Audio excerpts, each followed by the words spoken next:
turn the telephone.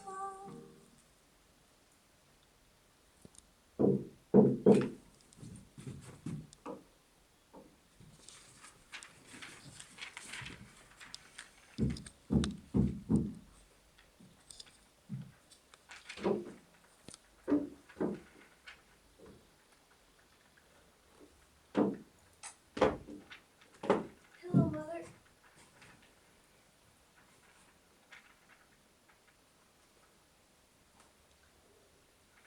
I was...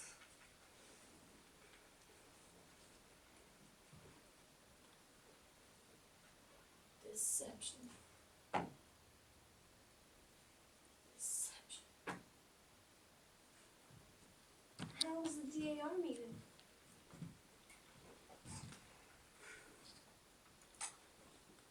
Didn't you go to the DAR meeting, Mother?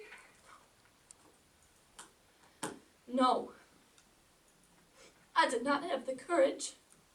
In fact, I did not have the strength to go to the DAR. I wanted to find a hole in the ground and hide myself away in it forever.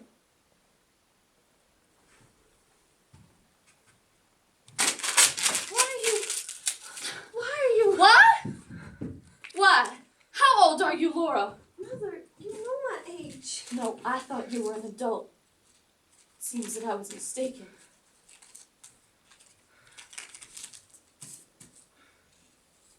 Please don't stare at me, Mother.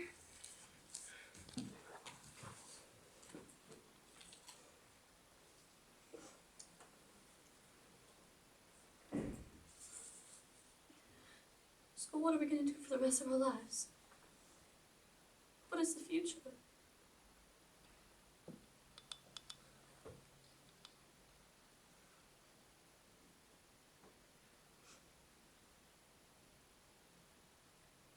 Has something happened, Mother? I'll be all right in a minute. I'm just bewildered. My life. Oh, I do wish you would tell me what's happened. As you know, I was supposed to be inducted into my office at the DAR this afternoon.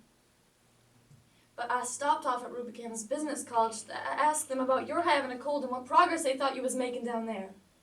Oh. I went to the typing instructor and introduced myself as your mother. She didn't know who you were. Wingfield? She said, oh, we don't have any such student enrolled in this school. Oh, but I assured her she did, and that you've been taking classes since early in January. I wonder, she said, if you could be talking about that terribly shy little girl who dropped out after only a few days' attendance. No, I still said, Laura, my daughter has been coming here every day for the past 6 weeks. Excuse me, she said, and she took out the attendance book, and there was your name unmistakably printed in all the days you've been absent until they decided that you dropped out. No, I still said, there must be some mistake. Well, there must be some mix-up in the records. No, she said, I remember her perfectly now. Her hands shook so that she couldn't hit the right keys, and the first time I gave a speed test, she almost broke down completely and had to be taken to the washroom. After that morning, she never showed up anymore. We phoned the house, but we never got any answer. Well, supposedly when I was working at Famous and Bar, demonstrating those, I felt so weak I could barely keep on my feet. Well, they had to get me a glass of water when I sat down. $50 tuition. All of my plans, all of my hopes and ambitions for you just gone up the spout. Just gone up the spout like that. Laura! What are you doing? Oh. Laura, where have you been going? While you've been gone and pretending you were going to Rubicam's Business College. I've just been going out walking. That's not true. It is. I just went walking. Walking. In winter. Deliberately caught pneumonia in that light cold. Where have you been walking to, Laura? All sorts of places. Mostly in the park. Even after you'd started catching that cold? It was the lessers of two evils, Mother. I couldn't go back there. I threw up on the floors. You mean to tell me that from 7:30 until after 5 every day you've been going around walking? Just to make me think that you're still going to business college? It wasn't as bad as it sounds. I went inside places to get warmed up. Inside? Inside where? I went to the art museum and the birdhouse at the zoo. I visited the penguins every day. Sometimes I did without lunch and went to the movies. Lately, I've been spending most of my time in the jewel box, the big glass house where they raise the tropical flowers. You did all this just to deceive me. Just for deception. Laura, why? Mother, when you're upset, you get that awful suffering look on your face. Like the picture of Jesus' mother in the museum. Hush! I couldn't face it. So what are we going to do for the rest of our lives? Stay home and watch the parades go by? Amuse ourselves with the Glass Menagerie, darling. Eternally play those worn-out phonograph records that your father left as a painful reminder of him? We won't have a business career. We've given that up because it gave us nervous indigestion. I know so well what becomes of unmarried women who aren't prepared to occupy a position.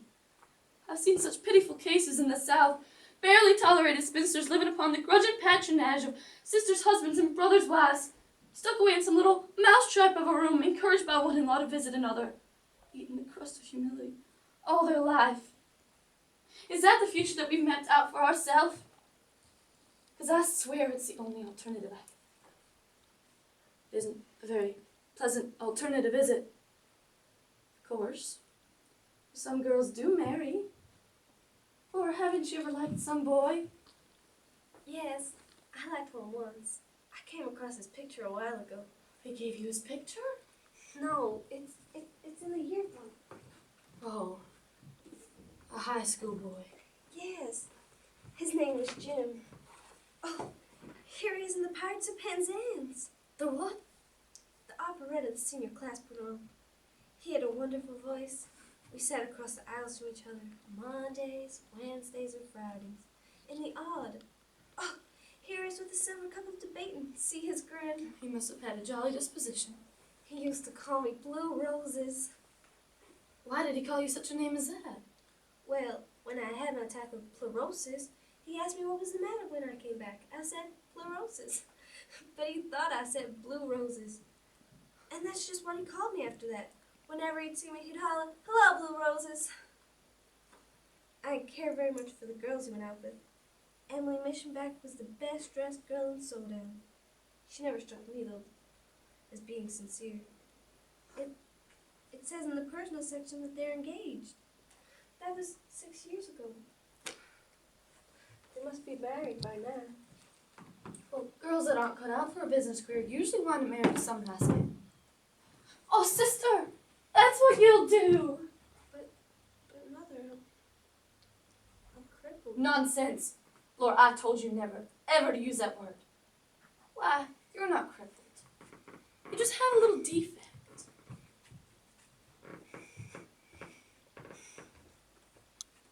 See, it's hardly noticeable. When people have a slight disadvantage like that, they cultivate other things to make up for it and develop charm and vivacity and charm. Oh, well, one thing your father had plenty of was charm.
Why are you trembling?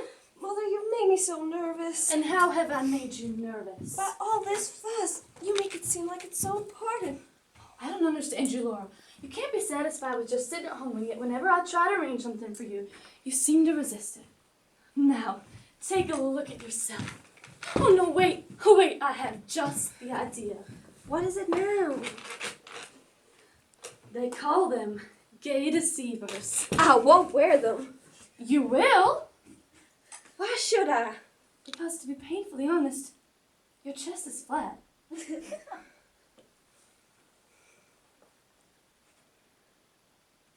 You make it seem like we're setting a trap. All pretty girls are a trap, and men expect them to be.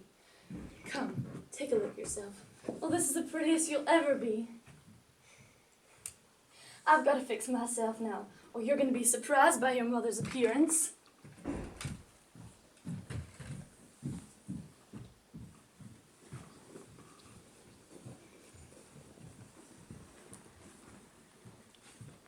It isn't dark enough yet.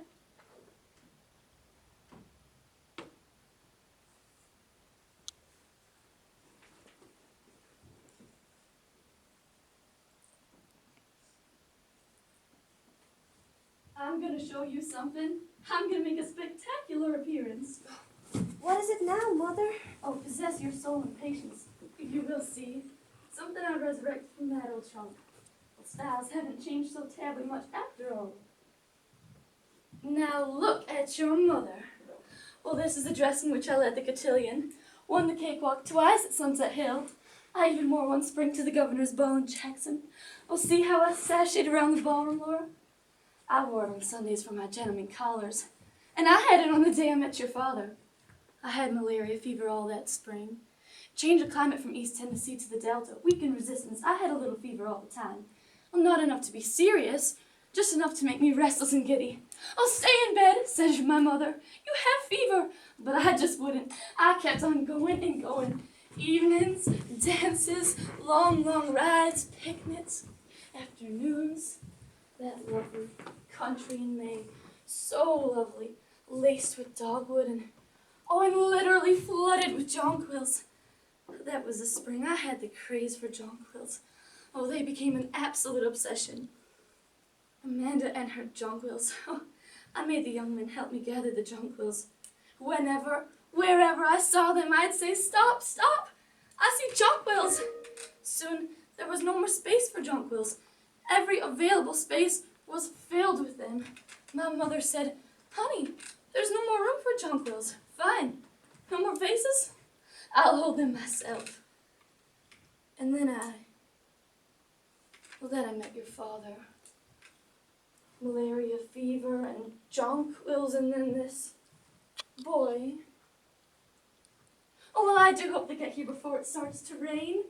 I gave your brother, Mr. O'Connor, a little extra change so that they could take the service car home. What did you say his name was? O'Connor. And what was his first name? Oh, I don't remember. Oh, yes, I do. It was, Jim. Yes, that was it. It was Jim. Not Jim. Yes, that was it. It was Jim. Well, I've never known a Jim that wasn't nice. Are you sure his name was Jim O'Connor? Yes, what? Is he the one that Tom used to know in high school? Oh, no, I don't think so. I think they just got to know each other at the warehouse. There was a Jim O'Connor that we both knew in high school. Oh, if it's him, I won't come to the table. I'll have to be excused. Laura, what sort of nonsense is this? Mother, you asked me once if I ever liked a boy. Don't you remember I showed you this boy's picture? You mean the boy in the yearbook? Yes, that boy. Laura, were you in love with this boy? I don't know, Mother. All I know is I couldn't come to the table if it was him. I'll have to be excused. It won't be him. It isn't the least bit likely. Oh, but whether it is or not, you will come to the table. You will not be excused. I don't intend to humor your silliness, Laura. I've had enough from you and your brother both. Now, Tom has forgotten his keys, so you'll have to let them in when they arrive. Oh, Mother, you answer the door. I can't. I'll be in the kitchen. Busy. You answer it. I've got to fix the dressing for the salmon. Fuss, fuss, silliness, fuss over a gentleman caller.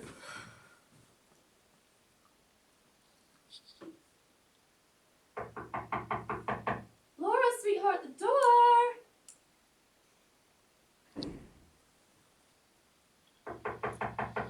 Laura, that is your brother, Mr. O'Connor. Will you let them in, darling? Oh, Mother, you go to the door.